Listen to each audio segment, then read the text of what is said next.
예, 전공의들의 공백이 길어지는 가운데 추석 명절이 다가오면서 의료 현장에 대한 우려가 더 커지고 있습니다. 정부는 현재의 상황을 어떻게 보고 있는지, 대책은 있는지 궁금하지 않을 수 없는데요. 대통령실의 장상윤 사회수석이 스튜디오에 나왔습니다. 얘기 들어보겠습니다. 어서 오십시오. 예, 안녕하세요. 전공의 집단 사직이 6개월을 넘었습니다. 예. 현재 의료 상황, 국민 여러분께서 가장 궁금해하시는 부분이 아닐까 싶은데 현재의 그렇습니다. 의료 상황, 정부는 어떻게 보고 계십니까? 한마디로 말씀드리면 어렵습니다. 어려움이 있습니다. 특히 최근에는 예. 몸이 아프게 되면 약자가 될 수밖에 없는 우리 국민들 입장에서는 굉장히 걱정이 큰 상황이다. 이렇게 저희는 보고 있고요. 하지만 일각에서 이제 붕괴, 네. 마비 이런 용어를 쓰시는데 네. 그런 극단적인 상황은 아니다. 충분히 저희가 총력을 다해서 대응을 하면 예. 어려움을 헤쳐나갈 수 있다. 그렇게 보고 있고요. 정부가 매일매일 의료 현장을 점검하고 체크하고 있습니다. 지표들을 다 관리를 하고 있고 예. 현장하고도 연락을 하고 있고 그래서 긴장감을 가지고 이렇게 대처를 해나간다면 이 문제가 이렇게 극복할 수 없는 예. 그런 문제는 아니다. 그 단적인 예로 의료 현장 전반을 한번 보게 되면 네. 저희가 의료기관이 상급 종합병원, 종합병원, 동네 병원 대체로 이제 그렇게 3단계로 구성이 되어 있습니다. 예. 근데 전공의들이 이탈한 그 병원들은 상급 종합병원에 몰려 있습니다. 그래서 상급 종합병원이 그동안에 굉장히 어려움을 겪어 왔었죠. 그쵸. 그래서 예. 정부가 이제 비상 진료 대책도 마련하고 여러 가지 노력들을 해서 이탈하기 전이 한 100%라면 상급 종합병원 중환자실은 88%, 그리고 수술은 70%까지 올라왔습니다. 떨어졌을 때 거의 50%까지도 떨어졌었습니다. 예. 그래서 이렇게 올라와서 물론 어려움이 있지만 많이 회복이 돼 가고 있고, 아까 말씀드린 그 밑에 종합병원이나 병의원들은 거의 문제 없이 운영이 되고 있다. 그리고 최근에 이제 문제가 되는 게 필수 중에 필수 의료인 응급실이죠. 그렇죠. 응급실 같은 경우에는 사실 집단 행동 이전부터 만성적으로 인력난을 겪고 있었습니다. 왜 그러냐? 응급실이라는 그 네. 환경이 굉장히 그 어려움도 많고 또 리스크도 크고 또 여러 가지 이제 이 처우나 이런 것들이 문제가 있어서 예. 전공의들이 계속해서 이제 전공을 안 하고 그러다 보니까 인력난 때문에 네. 원래도 굉장히 약화돼 있는 상황이었고 저희가 의료 개혁을 추진할 때 사실 이런 문제를 좀 고쳐보자. 네. 그런 이유로 사실은 의료 개혁을 추진하게 된 이유이기도 합니다. 그 문제 해결하겠다고 의사 증언하기로 하신 건데. 그렇습니다. 그것 때문에 이제 전공의들이 반발해서 지금 이탈해 있는 상황이다 보니까. 그렇죠. 그 문제가 지금 더 심화된 상황 아닌가요? 심화가 됐는데 응급실도 보게 되면 이게 모든 응급실이 똑같은 그런 그레이드는 아니고요. 네. 이제 권역 응급센터라고 그래서 이제 가장 중증을 다루는 상위, 또 지역 응급센터, 그다음에 일반적으로 동네에 있는 응급의료기관 예. 이렇게 형성이 돼 있는데 전공의가 원래도 적었습니다. 전공의가 13,000명 정도 되는데 응급의학과를 전공하는 전공의가 500명 정도 있었고 500명 정도가 사실은 이탈을 한 거죠. 다만 여전히 응급의학과 전문의들이 남아 계시고 또 예. 거기에 배후 진료를 하는 전문의들이 있기 때문에 그분들이 굉장히 지금 힘든 상황에서도 헌신을 다해서 지금 일을 해주고 계십니다. 네. 예. 자, 준비된 화면이 있거든요. 보면서 이어가겠습니다. 네, 정부가 발표한 응급실 현황입니다. 맨 왼쪽 표를 좀 보시기 바랍니다. 전국 응급실의 99%가 24시간 운영하고 있다는 내용인데요. 자, 수석님, 그런데요. 예. 지금 국민들이 궁금해하는 것은 병원 문이 열려 있는지 여부가 아니고 내가 급히 응급실 진료를 받아야 되는, 응급실 치료를 받아야 되는 그런 상황이 됐을 때 과연 응급실에 갈 수 있는 건지, 예. 또 응급실에 가서 제대로 진료를 받을 수 있는지 여부거든요. 예, 그거를 이제 불안감을 많이 가지고 계신 게 사실인데 저기 지표에 나오는 99%가 24시간 운영하고 있다. 그거는 정부가 관리하는 여러 가지 지표 중에 하나일 뿐입니다. 그렇다고 그래가지고 정부가 이 상황을 안일하게 보고 있다. 현장을 잘 돌아가고 있는데 왜 그런 불만을 가지는지 모르겠다. 결코 그렇게 네. 생각하지 않고 있습니다. 그거는 일부 지표일 뿐이고요. 예. 정부도 국민들의 심리적인 불안감 이런 것들을 굉장히 신경 쓰고 중요하게 생각을 하고 있습니다. 예. 좀 화면상의 두 번째 표를 보시면 전국 409개 응급의료기관. 예. 네. 409개 병원 중에서 6.6%만 지금 병상이 축소 운영되고 있다는 내용도 있거든요. 예. 자, 이건 브리핑 때도 나왔던 얘기예요. 그렇습니다. 자, 일부 권역 그리고 또 지역 응급의료센터 중에서 이 단축 운영이 되거나 예. 또 성인 야간, 그러니까 성인 뭐 유아까지 오늘 보니까 또 더 있더라고요. 그 성인뿐만 아니라 명유아 이제 야간 진료가 좀 제한되는 곳도 좀 늘고 있거든요. 네. 이 상황은 어떻게 지금 보고 계십니까? 기본적으로는 그 인력의 문제입니다. 그 이전부터도 누적이 돼왔던 인력의 문제고 네. 또 전공의가 이탈을 함으로써 거기에 좀 부담이 더해진 게 사실입니다. 그래서 저희는 우선은 인력을 보강하는 작업, 예. 그리고 거기에서 일할 때 충분한 보상이 이루어지게 하는 거, 그리고 응급실의 문제를 지금 이게 이제 불안감이 있고 인력 운영이 안 된다 했을 때 이 네. 문제를 단기적인 시각으로 좀 보지 말고 구조적인 문제로 좀 봐야 될 것 같습니다. 네. 예를 들어서 음. 의사와 환자 입장에서 한번 살펴보면 의사 같은 경우에는 아주 시급을 다투는 고난도의 이런 환자들을 볼 수밖에 없는 상황에서 그렇죠. 법적인 리스크가 굉장히 큽니다. 음. 뭐가 좀 잘못되면 소송을 당한다든지 예.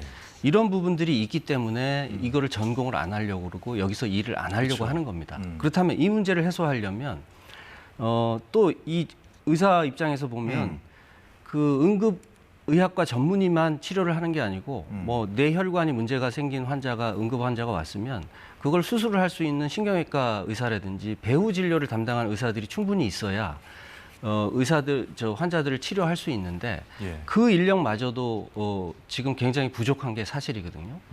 그래서 그 의사들을 굉장히 충분히 확보를 해주고 예. 또 그 의사분들이 현장에서 사명감을 가지고 일할 수 있도록 굉장히 그 격려도 해주고 처우 개선도 해주고 결국 필수 의료를 담당하시는 분들이 국민 생명을 지키는 최일선에 계신 분들이다. 이런 것들도 좀 필요하고요. 두 번째는 환자 입장에서는 예. 지금 우리가 응급 환자를 분류를 해보면 비응급이거나 경증인 환자가 40% 정도 됩니다. 네. 그러면 10명 중에 4명은 사실은 응급실에서 치료를 할 분들이 아닌 분들이 오고 계시다는 거거든요. 예. 그 부분도 분류를 잘 해서 또 환자분들한테 이런 정도의 것들은 일반적인 의료기관에 가서 외래로 진료를 받거나 아니면 치료를 해도 충분히 가능하다. 그렇게 해서 여기에 부담을 덜어주는 작업을 같이 병행을 해야 됩니다. 예, 그리고 장기적으로는 인력의 문제이기 때문에 예. 의사 수를 늘려가는 작업을 같이 해줘야 되는 거죠. 그 같이 해줘야 된다고 말씀을 하셨는데 예. 지금 아까 말씀하신 대로 이제 수술이 잘못됐거나 이럴 경우 그리고 또 지난해 그런 일도 있었죠.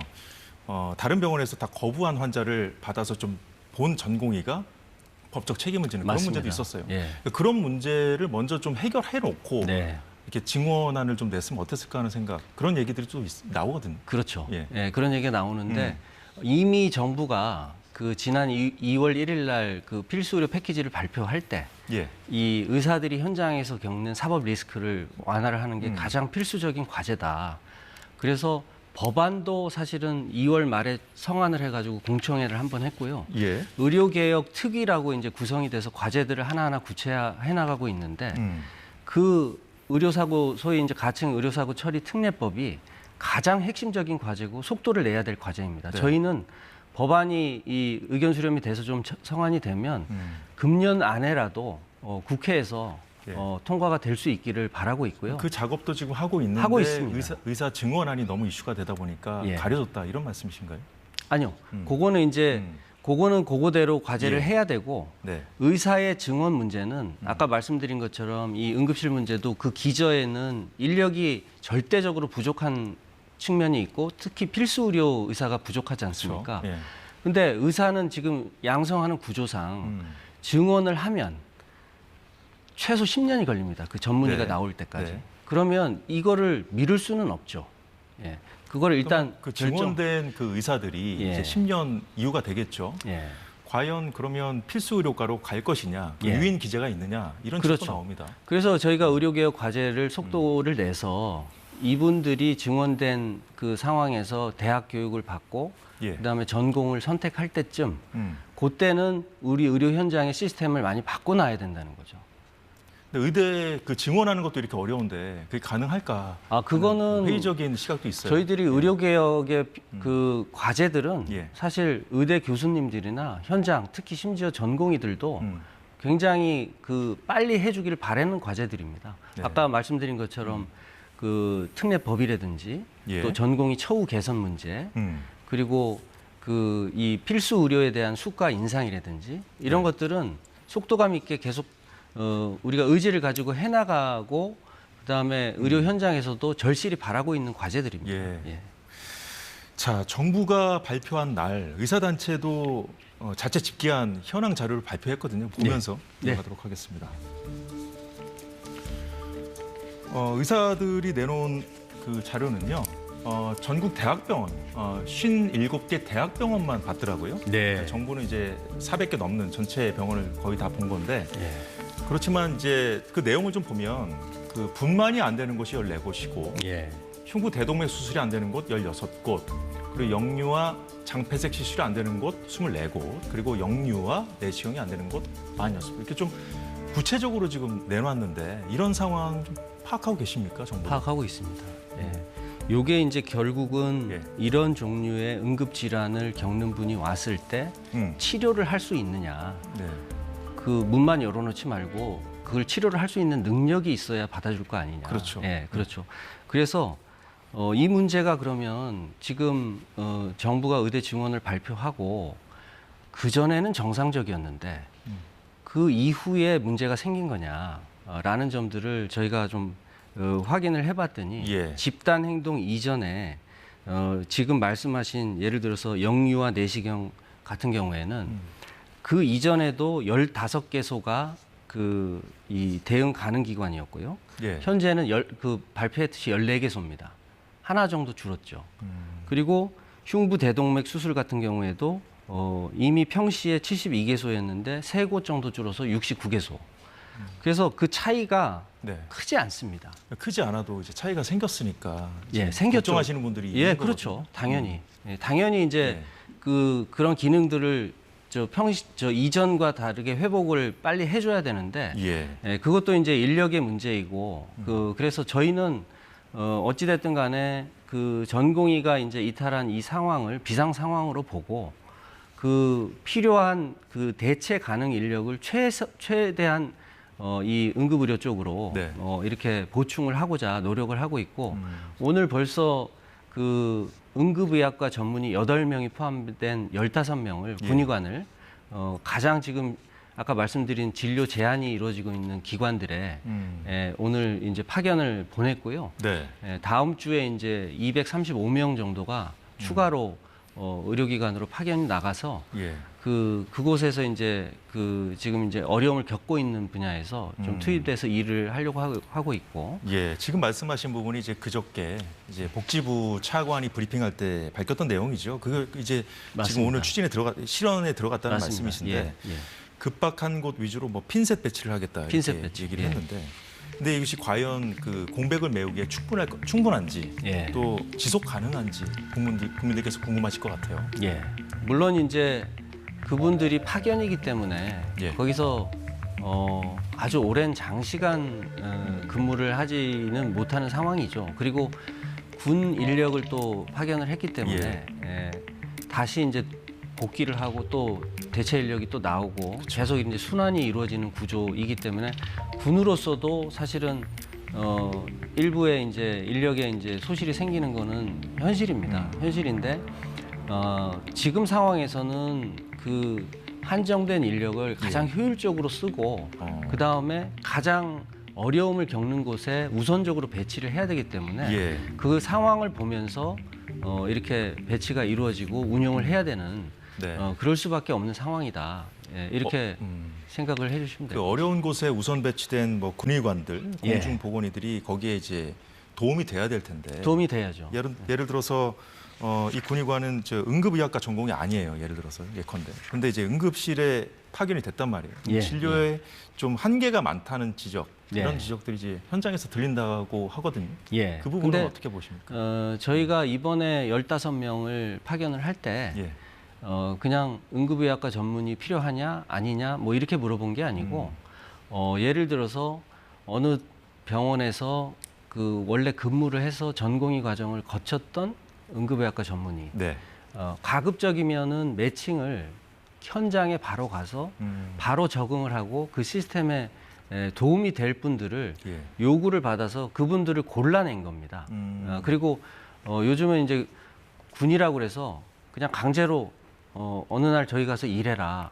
그런다고 그게 잘 통하질 않습니다. 그래서 예. 동의도 받고 또 설득도 하고 또 가장 그 환경에 맞는 분들로 매칭을 해서 그렇게 해서 보내드리고 있습니다. 자, 그렇다면 군의관들이 그렇다면 그 전공의들도 전공이 없는 거잖아요, 아직까지.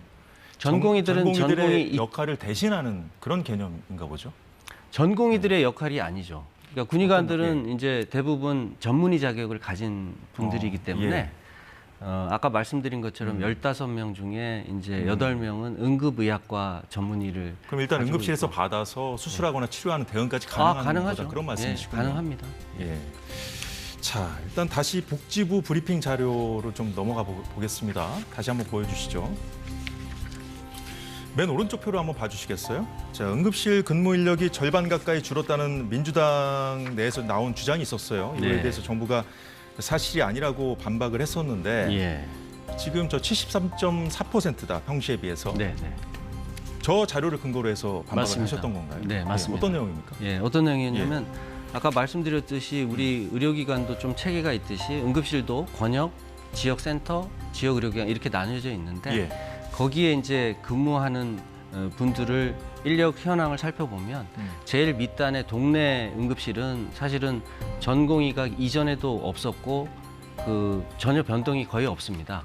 예. 거기는 문제가 되는 게 이제 중증 응급 환자를 주로 보는 권역하고 지역센터인데 현재 권역과 지역 응급의료센터에서 근무하는 의사가 1,734명이고요. 네. 집단 행동이 없었던 작년 말에 2,364명입니다. 현재 그러면은 1,734명으로 줄었지만 그 퍼센티지가 13% 정도 된다는 얘기고요. 네. 그 안으로 들어가서 보면 응급의학과 전문의는 오히려 66명이 늘었습니다. 네. 전문의는 늘었다. 전문의는 뭐 예. 소폭이긴 하지만 한 60명 정도 늘었고요. 그런데요, 예. 수석님, 저 응급실의 주축 인력은 전공의들이잖아요. 그 그렇지. 개념이 좀 빠진 수치 아닌가요? 저 73.4. 전공의는 네. 이제 주축이라고 보기보다는 환자가 왔을 때 지금 이제 주로 상급 종합병원에서 간단한 처치, 안내 그리고 전공의는 사실 전공을 하고 있지만 신분은 수련입니다. 수련. 교육이 가미된 의사입니다. 예. 네, 그렇기 때문에 그 교육을 하는 전문의가 사실은 주축인 거고요. 기존에 이제 예를 들어서 전공의들이 당직을 서거나 아니면 이렇게 빈 자리를 좀 메꾸거나 이런 쪽에 인력이 이제 빠져나가면서 좀 어려움이 생긴 부분이지. 예. 이 지금 아까 말씀드린 것처럼 그 이전이나 이후나 응급 환자에 대한 진료는 의사 인력이 모자라서 그럴 수밖에 없었다는 게 전문의 수가 태부족이었던 거죠. 그 전부터. 그렇죠. 예, 그리고 응급의학과 전문의뿐만 아니라 아까 말씀드린 환자가 왔을 때 배후 진료를 할 수 있는 전문의가 충분히 있어야 커버가 가능한데 예. 그 전에도 그렇고 지금도 사실 굉장히 부족한 게 현실입니다. 예. 그 KBS에서 이제 네. 단독으로 그때 보도하셨던 소아 2세 환자 네. 환자 케이스도 의식불명에 빠져. 네, 의식불명에 빠져서 저희들도 이제 조사를 정확하게 예. 더 해봐야 되겠지만 내용상에 보면 사실은 응급의학과 전문의가 필요한 상황이 아니고 예. 소아신경과 소아과나 소아신경과를 전공하는 전문의가 배후에 있어야 치료가 가능했기 때문에 네. 그 병원을 찾느라고 시간이 좀 걸렸던 거고 그래서 제가 알기로는 인하대병원으로 이제 간 걸로 아는데 네. 거기에서 문제가 발생을 시간이 지체가 되고 하다 보니까 발생을 했는데 예. 그 전공의들이 빠져서가 아니라 전문의 자체가 배우 진료든 응급의학과 전문의든 그 전부터 너무 이쪽을 선택을 안 하고 종사를 안 하다 예. 보니까 굉장히 약해져 있는 상황이었습니다. 근데 이제 전공의들의 이제 부재로 인해서 전공의들도 일이 좀 많아졌잖아요. 그 여파가 미쳐서 전문의들을 가뜩이나 지금 말씀하신 대로 부족한데 그런 상황이 더 늘어난 거 아니냐 이렇게 좀 걱정하시는 분들이 계시는 거거든요. 그렇죠. 예. 예. 그래서 뭐 예. 전공의들이 하는 역할이 이탈을 함으로써 그 전문의나 예. 같이 이제 응급실을 운영하고 있는 인력들의 부담을 준 거는 사실입니다. 예, 네, 그걸 뭐 부인하지는 않는데 네. 다만 이제 그 업무 부담을 어떻게 효율적으로 분담을 하고 또 피로를 관리를 해주느냐 이게 중요한 거죠 지금 상황에서는. 예. 그래서 저희가 대체 인력도 투입을 하고 또 여러 가지 이제 그 수가를 조정한다든지 또 환자를 응급이 아닌 분들의 그 환자를 좀 관리를 해줌으로써 예. 그 부담을 중증에 이제 역량을 중증에 집중할 수 있도록 예, 그렇게 하는 게 저희의 대책이죠. 예. 자, 장수성님 지금 이제 문제가요. 추석이 다가오고 있지 않습니까? 맞습니다. 예. 이제 추석 때가 되면 이제 동네 병원들 문을 닫기 때문에 아주 크게 아프지 않은 상황에서도 불가피하게 종합병원 응급실을 가는 경우가 있었잖아요. 예. 과거에. 근데 응급실 상황이 이렇다 저렇다 지금 언론을 통해서도 많이 이제 보도가 되다 보니까 과연 이제 연휴 때 아프면 어떡하지 이렇게 걱정하시는 걱정 분들 많으실 있거든요. 겁니다. 제 주변에도 맞습니다. 그런 분들이 있습니다. 예. 저희들이 지난 28일, 8월 28일 날 이제 추석 응급의료 특별 대책을 만들었는데요. 예. 우선은 연휴 기간에 이게 평시하고 달라지는 거는 의료기관이 문을 많이 닫게 되겠죠. 예. 그렇다면 이전에 명절 때도 그렇지만 당직 의료기관이라고 있습니다. 연휴 기간에도 문을 여는 의료기관. 예. 이 문을 여는 기관의 수를 최대한으로 늘려야 됩니다. 뭐 그걸 강제로 할 수는 없지만 네. 협조를 구해서 예. 그래서 저희가 4,000개소 이상 보통 이제 3,000개소 초반대였는데 예. 이거를 이번에는 4,000개소 이상 열고 그리고 공공 부분에 있는 의료기관은 당연히 보건소부터 해가지고 연휴 기간에 열어놓고 네. 대체로 이 기관들은 경증이거나 좀 이렇게 비응급이거나 이 한 환자들을 이쪽으로 많이 안내를 하고 기존의 이제 응급의료기관은 예. 여전히 이제 24시간 운영을 해야 되니까 그곳은 이제 중증 응급 환자로 집중을 하자. 예. 그래야 그 중증인데도 치료를 못 받아서 예. 문제가 생기는 경우는 우선적으로 막아야 되니까. 네. 예. 그래서 저희가 거점 지역 응급의료 센터를 지정을 해가지고 거기는 경증 비응급은 아예 안 받고 예. 중증만 받아가지고 그것만 전담을 하는 곳을 또 지정을 해놔서 그러니까 응급의 가장 본질적인 부분은 최대한 살리고 경증이거나 비응급인 환자들을 최대한 당직 또는 공공 부분에서 이렇게 좀 네. 커버를 해주자. 예. 그리고 이제 국민들께서 걱정하는 거는 그렇게 상황이 발생하면 내가 어디로 가야 되지? 이게 이제 문제이기 때문에 저희가 지금 포탈하고 얘기를 하고 있는데 예. 예전에 이제 코로나 때 저희가 뭐 이렇게 지도 검색을 해보면 어디 가면 검사가 가능하고 하는 것들을 안내를 해줬지 않습니까? 네. 네, 그 포탈을 지금 만들어서 추석 전에는 오픈을 하려고 하고 있습니다. 네, 좀 이미 남아있는 의사들이 지금 헌신하고 있다. 그렇습니다. 큰 힘이 되고 있다고 말씀하셨는데 지금 그 전공의들의 공백을 메워온 그 의료진들의 피로가 좀 많이 누적돼 있는 상황 아닙니까? 그렇죠. 언제까지 이렇게 갈 수 있을지 좀 걱정하는 분들이 많이 계신데 정부의 의료개혁 의지도 한결같습니다만 그 의사들의 반대도 지금 한결같잖아요. 그래서 정말 몇 달 동안 팽팽한 대치만 이어지고 있는데 이 사태 해결해야 되지 않겠습니까? 해결을 해야죠. 예. 저희가 그 생각하는 해결 방안은 예. 지금 이제 의료계 집단 행동에 들어가 있는 네. 반대를 하는 분들하고 대화의 문을 열어놓고 네. 그야말로 의제나 이런 걸 구애받음이 없이 대화를 해서 그 정부의 생각을 좀 설득을 하고 접점을 찾아 나가는 노력을 해야 되겠고요. 그리고 한 가지는 뭐냐면 아까 말씀드린 것처럼 의료 체계 내에서 집단 행동으로 인해 가지고 지금 예. 문제가 된 게 상급 종합병원입니다. 근데 전공의들도 기존의 상급 종합병원은 문제가 있다고 그 지적을 많이 했습니다. 네, 그래서 이번 기회에 의료개혁 과제에 상급 예. 종합병원의 본 모습을 찾는 네. 구조전환 사업을 오히려 속도감 있게 하고 네. 그리고 돌아올 때는 처우 개선이나 이런 부분들을 정부가 아예 책임지고 하겠다. 예. 그래서 예전과 같은 환경이 아닌 새로운 환경에서 일을 할 수 있도록 해주겠다. 알겠습니다. 예, 그렇게 저희는 설득을 하려고 하고 있습니다. 예, 오늘 환자 단체들이 입장을 냈더라고요. 예. 더는 고통을 견디기 어렵다며 정부의 대책 마련을 촉구했는데 이 전공의들을 향해서도 증언 재검토만 요구하지 말고 현장에 복귀해달라고 호소했습니다.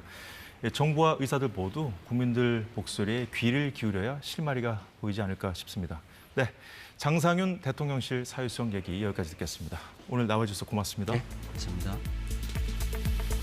네, 사사건건이 준비한 소식 모두 전해드렸습니다. 저희는 내일 다시 찾아뵙겠습니다. 여러분 고맙습니다.